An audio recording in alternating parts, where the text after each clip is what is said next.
Vamos lá, pessoal. Mais uma vez, boa noite. Vamos dar prosseguimento aí à nossa disciplina. Lembrando sempre que esse material está disponível tanto no AVA quanto no portal acadêmico. E é só vocês acessarem lá para acompanharem por lá ou acompanharem aqui comigo na minha tela. Vocês estão conseguindo ver aí? Sim, tá tranquilo. Beleza, todo mundo vê, nós vamos prosseguir. Vamos fazer igual nós temos feito nas últimas semanas. Vou apresentar uma metodologia das características, formas de aplicação e as suas consequências a partir daí. Dificuldade de implementação e entre outras coisas. Então, para a aula de hoje, vamos falar sobre a análise de árvore de falhas, também chamada de árvore de falhas também. Sem esse análise, né? Mas quando a gente transforma o termo para inglês, que é um dos mais comuns, que a gente vê que é chamada sigla FTA, se vocês olharem lá o estudo prévio que eu postei no AVA, vocês vão ver essa sigla lá. E se for por quem estiver fazendo, por exemplo, o trabalho de conclusão de curso, nessa área as buscas em inglês facilitam muito. Então, por isso, deixo sempre claro como esse método é chamado na língua inglesa. Então, quem desenvolveu esse método foi o Watson, isso lá nos anos 60. Então, isso no pós-guerra, que é aquela... Todo mundo estava se reconstruindo, então novas ideias sempre eram bem-vindas, principalmente aquelas relacionadas à gestão e planejamento, que é onde a manutenção está aplicada. Ele foi aplicar isso num trabalho de um míssil. Ele queria fazer um míssil. Porque qual é a intenção? O que a área militar contribui no usamento de tecnologias e planejamento? Boa parte das técnicas de pesquisa operacional surgiram na área militar. Porque a ideia é que o controle seja realmente severo e que se, por exemplo, um míssil desse vier a ser ativado, que ele funcione, porque ele tem um objetivo de guerra para cumprir. Então, esses métodos foram desenvolvidos e incentivados pela área militar e, posteriormente, aprimorados e utilizados no setor administrativo de empresas privadas, empresas públicas, depende do contexto. Mas, nesse caso aqui, por exemplo, a árvore de falhas ela foi adaptada e utilizada em projetos da Boeing. Boeing, para quem não sabe, é uma fabricante de aviões. Uma das maiores do mundo, concorrente da Airbus, quando a gente fala sobre aviões de grande porte de transporte de passageiros.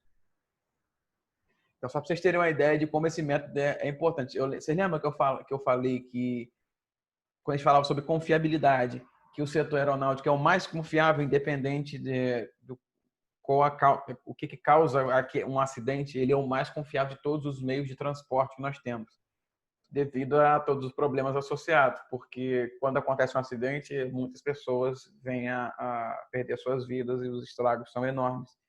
Então, a confiabilidade e, por consequência, a verificação das falhas, como é no caso que a gente está vendo aqui, tem que ser muito bem executada. Então, só para vocês verem como que esse método ele é amplo e, por consequência, seguro, que é isso que nos interessa. Então, quando a gente leva em consideração qualquer um desses métodos que nós temos, qualquer um que nós apresentamos até o presente dia, a gente tem que sempre levar em consideração quais são os benefícios que a sua aplicação traz. Lembrando sempre que a análise de falhas ela tem esse nome, obviamente, porque ela analisa as falhas, os riscos de possíveis falhas também. Não só o que aconteceu, acontece, mas também o que pode vir a acontecer. Então, isso nós temos que ter em mente. Então, nós estamos fazendo uma espécie de análise de risco. Então, quais seriam os principais benefícios da sua aplicação? Eu vou voltar nisso aqui depois, quando a gente falar depois do objetivo e as características, para falar só de...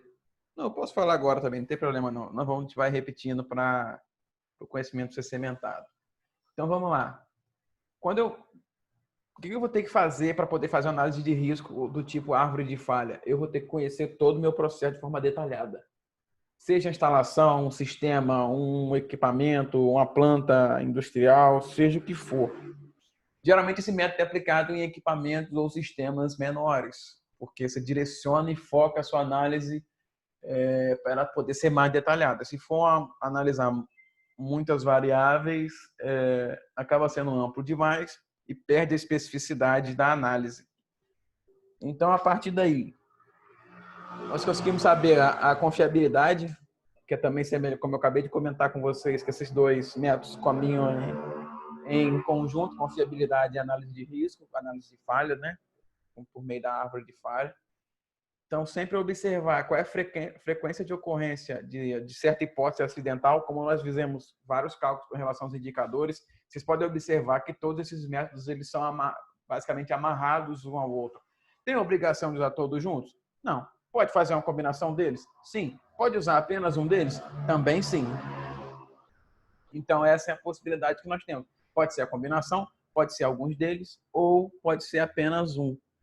Então, eles têm essa possibilidade de sempre estar circulando entre um e outro, tanto com indicadores quanto com confiabilidade, como no caso aqui da árvore de falhas.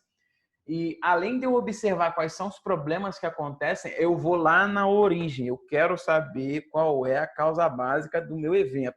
Por que que falhou? Por que que teve um acidente? Eu quero saber o que está acontecendo. Para quê? Para eu evitar um problema maior. Então, eu vou lá naquele problema pequenininho, resolvo. Por qual motivo? Para uma ocorrência ainda maior, um acidente, uma falha, um defeito, uma pane, não aconteça. Então, aí, isso quando eu já imaginar que as falhas podem vir a acontecer. No caso de eu saber quais são as falhas potenciais, as mais prováveis, beleza, é a primeira, faz parte da etapa. Depois nós vamos naquela que ninguém pensa, que é aquela que é mais improvável, então aquela que é difícil de ser reconhecida. Então, a partir desse método, eu vou conseguir, porque nós vamos fazer aquele brainstorm bonito, todo mundo vai fazer aquelas sugestões, vai analisar o manual por completo. Eu já fiz isso, é tedioso, mas é interessante, tem que fazer para fazer a análise adequada. Eu vou tentar lembrar de semana que vem, trazer o relatório que eu fiz de análise de falhas para vocês darem uma olhada. Eu vou falar sobre FEMEA semana que vem, aí tem certa relação. Aí, a partir daí, eu consigo tomar decisões, que é o que nós queremos ser, os decisores, os gestores, os supervisores, qualquer um que vai controlar o processo de manutenção e planejamento. Eu consigo tomar decisões a partir dos riscos que eu consigo observar relacionados àquela ocorrência que aconteceu, seja acidente, seja uma falha, seja o que for, tendo ou não vítimas ou perdas graves.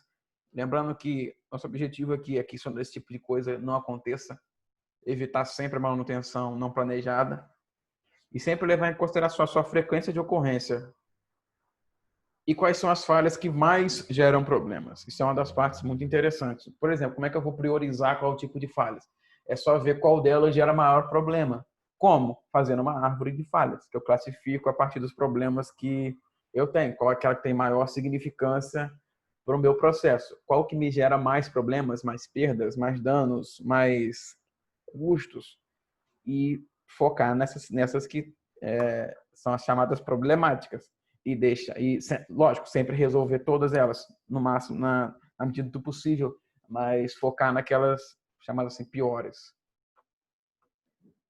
Então, esses seriam os benefícios que nós podemos ter. Nós vamos falar sobre eles de novo quando a gente estiver discutindo sobre o tema. Bom, quando a gente fala sobre árvore de falhas, nós temos que sempre saber o objetivo dela. A árvore de falhas, pessoal, ela trabalha com fatos reais, mas principalmente com fatos dedutivos, ou seja, você vai usar a sua intuição, sempre levando em consideração experiências, expertise que os decisores, os gestores possuírem, experiência com os equipamentos, não é isso? E também a literatura, ou seja, publicações da área, que por mais que não aconteça no seu caso e alguém observou, é sempre bom ficar atento a esse tipo de problema, que pode ser o seu caso também. Se na situação semelhante aquele problema aconteceu, por que não aconteceria no seu caso? Então, isso é uma provável causa potencial. Desculpa, é uma causa potencial para algum acidente ou uma falha num sistema, numa instalação, numa planta, num equipamento específico. E a partir daí, o que eu consigo fazer? eu consigo fazer estimativa de probabilidade. É a famosa estatística. Nós não vamos fazer isso aqui, só para deixar bem claro. Nós vamos entender os conceitos e aplicações. Infelizmente, não temos tempo para fazer análise de probabilidade, porque vocês têm que primeiro aprender o método para depois aplicar. E o método ele é um pouco complexo, mas vamos entender como é que ele funciona. Não precisamos fazer uma análise propriamente dita a partir disso, né? Aí eu consigo determinar a frequência de ocorrência de certo tipo de problema. Por exemplo, problemas elétricos. Aí eu vejo todas as possibilidades, faço uma estimativa de probabilidade, crio uma curva e a partir daí eu consigo definir provavelmente quando vai acontecer um problema de novo. O método é 100% perfeito? Não. Mas quando a gente trata sobre estatística, nós temos o chamado RC, que é a razão de confiabilidade. Qualquer coisa acima de 95% é muito confiável e é isso que a gente trabalha aqui. Bom, vamos entender as definições para eu saber o que eu vou utilizar, quais são as minhas variáveis, o que eu utilizo para fazer esse tipo de análise. Primeiro, a gente tem que lembrar da álgebra booleana. Esse nome parece difícil? Pode ser que sim. Mas quando vocês fizeram programação lá no início da faculdade, vocês viram algo semelhante a isso. É o famoso verdadeiro ou falso. E booleano, pessoal, porque é o termo técnico para essa informação. Mas é o famoso verdadeiro ou falso, para ser mais simples possível. Então, é para descrever aquelas funções lineares ou de variáveis binárias. É o on e off, aberto e fechado, verdadeiro ou falso. E a partir daí, nós conseguimos montar uma árvore de falha, que nada mais é que um fluxograma. Você sabe o que é um fluxograma, correto? Sim. Beleza, tem aquelas opções. Se sim, direita. Se não, esquerda. Árvore de falhas é isso. Só para deixar bem claro a partir de agora, para vocês começarem já a imaginar como é que funciona e lá no final vamos ver um exemplo para clarear a vida de vocês. Então vamos lá. Então todas as árvores de falhas coerentes, repito, aquelas que façam sentido e forem bem executadas, ela pode ser transformada em equações booleanas, ou seja, de sim ou não. Se sim, eu tenho esse caminho. Se não, eu tenho aquele caminho. Aí, a partir daí, você pode fazer, entre outras perguntas, para chegar no final e, se é possível, tomar uma decisão. Então, vamos lá. Agora, de álgebra booleana foi isso que acho que ficou claro para todo mundo, né? Se não ficou com o andar da carruagem, vai ficar mais claro ainda, para ficar bem fixo na cabeça de vocês. Mas lembrando sempre, vai ser aquele sim ou não. Aconteceu essa falha? Sim. O que eu faço a partir disso? Aconteceu essa falha? Não. O que eu faço a partir daquilo? E é isso que nós vamos fazer numa árvore de falhas. A partir daí eu defino quem? Os eventos, que é qualquer um dos problemas que pode acontecer. É um desvio, está fora do planejado, aconteceu. Ele pode ser indesejado ou esperado. Por exemplo, indesejado se aconteceu sem você perceber, ou esperado se realmente fizer parte do planejamento ou parte da probabilidade de acontecimento. Tudo que fugir do estado normal de funcionamento do sistema, seja um componente do equipamento, do próprio sistema, da planta, todos os níveis que podem acontecer na área industrial, mas principalmente com relação a componentes e equipamentos. Foi como eu disse, a ideia dessa análise é que ela seja específica, que ela tenha especificidade, que ela possa focar em um componente, um equipamento específico, para ver todas as possibilidades de falha que esse componente, esse equipamento tem. E isso permite ver, talvez, alguns pontos que uma análise geral não veria ou não apontaria por ter várias variáveis a serem observadas. Então, isso que seria um evento, é um desvio do estado normal. Aconteceu alguma coisa. Esse alguma coisa tem o nome de evento. As classificações. Lembrando que cada uma dessas classificações é importante. Não precisamos saber de cabeça, logicamente, mas sempre ter uma noção sobre cada uma delas.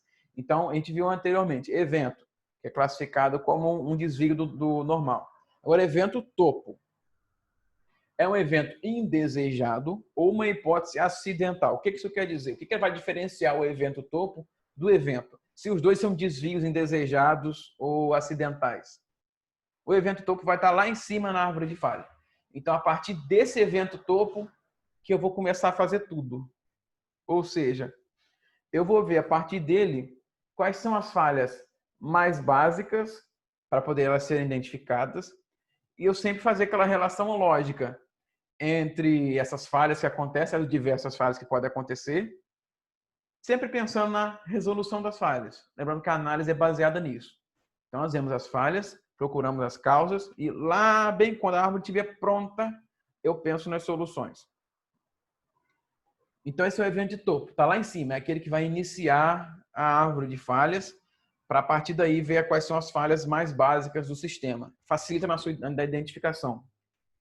Então, com relação a evento intermediário agora, é aquele que propaga, ou seja, que vai continuar ou mitigar o evento iniciador. O que isso quer dizer? Então, digamos que ocorreu uma trinca e depois a trinca se tornou uma fenda.